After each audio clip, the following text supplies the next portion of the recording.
Before you click off, this Moogle Treasure Trove actually has a ton of items here that I definitely think are worth your consideration. I'm going to go through the full breakdown in this video. The Moogle Treasure Trove, the hunt for Phantasmagoria, is going to start on Wednesday, February 26th, and is going to run until the release of patch 7.2.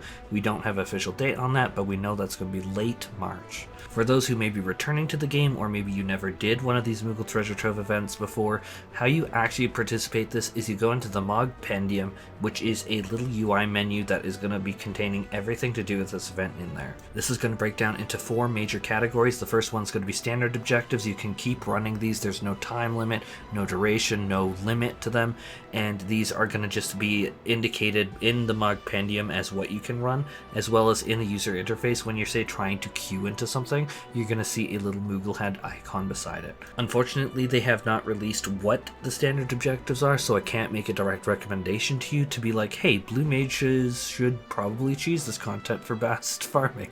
I think that they are just getting ahead of us on that one, because they're like, those darn YouTubers, they keep recommending a very specific piece of content for blue mage to break.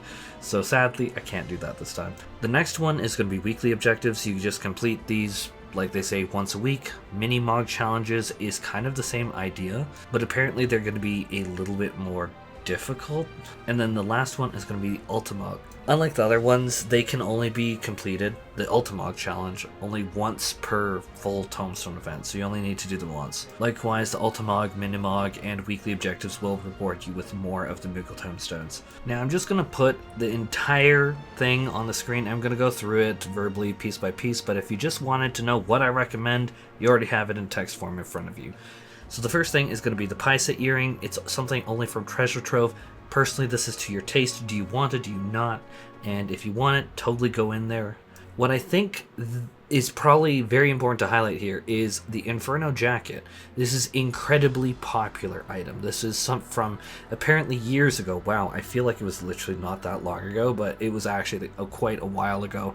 So the Inferno jacket you can get for just 50 tomestones. I so strongly recommend you not miss this. I cannot put enough emphasis on this because I've had so many people come to me being like, where did you get that glamour from? And they were really disappointed. So seriously, if you don't have it, I seriously recommend you get the Inferno jacket, even if right now you don't think you want it. It's just 50 of these tomestones, really easy to grind out, so don't miss it. Now for the rest of the items on this list, I wasn't lying at the start of the video. There's some things that I do believe are worth considering, because if they're not worth considering, I've just scribbled them out with red. So the first one's going to be the Shadow Gwibber Trumpet. If you have not done Hades Extreme, or you don't want to farm it out, absolutely pick this up. Very, very, very beautiful mount.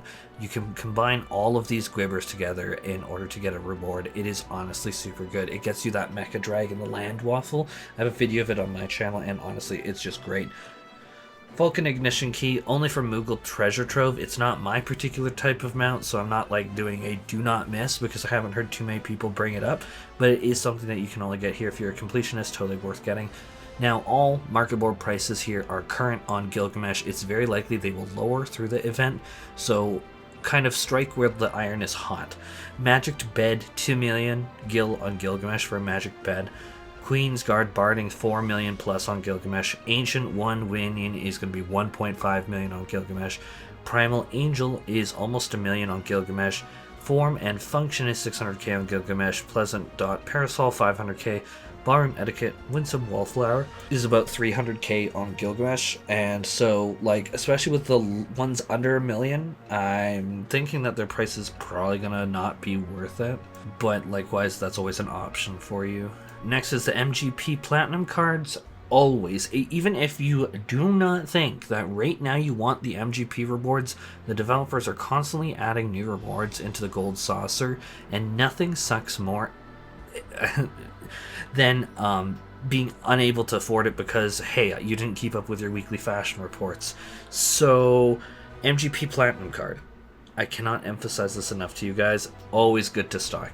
Always. It's just Unless the developers somehow, for some reason, literally never put anything else into the gold saucer and you currently hate everything, that would be the only time, but I really don't think that's going to be the case. Hell, didn't we have a rerun of like the Final Fantasy 15 collaboration event, and I think it required MGP Platinum to like get one of their things? I could be wrong, I'm spitballing off the top of my head, but I think that that was the thing. We have the Elbst Horn and the Bon Palaquin Horn, and these are skipping a Realm Reborn Beast Tribes. If you don't want to do the grind, that's fine. Stormblood Extreme drops are the next two, which is the legendary Kamui-Fi Feifel and Hallowed. I am struggling to recommend these. I almost scratched them out because these are so ridiculously easy to farm, but so is 30 Tomestones. So really up to you at this point. At level 100 at this point, we kind of just trivialize it. If it's scratched off, I don't recommend it. Wind Up Sylphs, if you want to get that minion and you want to skip the Realm Reborn Beast Tribes. All these pieces of gear, unless you truly, honestly don't want to farm that dungeon, I suppose you could do it, but I really can't recommend it. Next up is a bunch of these special time-worn treasure hunt maps, and so honest to God, I can recommend treasure hunt maps so easily because it gets you pretty good rewards. So I really do recommend stocking up. You can hold one yourself, one in your chocobo saddlebag, and one per retainer. And I can't remember where else you could store one. I think that might be it. Make sure that you like use your chocobo saddlebag. There's so many people that just don't. Always recommend treasure hunts, always. So that is great. So if you are happy with your MGP Platinum card stash, I definitely recommend these. But kind of how my own algorithm goes is I maxed out on the maps and then I go and then I get the MGP Platinum cards. Why bother getting riding maps when you can fly? I up to you guys if you really want to get these. They're so cheap that if you really want to, but I don't recommend them. Now there's the triple triad cards. Obviously these are great if you're trying to go for that triple triad mount, or if you just like triple triad, in which case totally recommend them. They're cheap enough, just go for it. The Biddy Duck Bill might be worth it because getting 800 nuts from hunt trains, which is how you'd normally get it, does, in my opinion, require a lot more grind than 7 tomestones here. Bacon Bits is only 7 tomestones here, but Bacon Bits is also 300k on Gilgamesh. To say the least, Bacon Bits and Mother Porksy are iconic. Ah, yes, Mother Porksy. Next up is the Garden's Gates Orchestrion Scroll, and you get that from Pixie Dailies, so again, if you don't want to do a Realm Reborn Beast Tribes, this allows you to get that reward without doing them. Now, I'll end this video by saying that this reward set is actually one of the strongest offerings that we've had, because, like, the last one, there wasn't really anything that I too strongly could recommend, but things like the Inferno Jacket, let me actually make that a timestamp again in this video, because I literally know people will be screeching at me, yelling at me, and calling me an asshole for saying, hey, you didn't make me know the Inferno Jacket was back loud enough. I am trying to make it as clear and loud as possible. The Inferno Jacket is back. So please, don't miss it. And I am saying that again because I really, really don't want to be told in 5 or 6 months' time, well, the Inferno Jacket was just back. And you didn't tell me. No, you've been told. But yeah, honestly, very strong event, and I hope that my recommendations help you out. I really do think that there's some really good stuff here.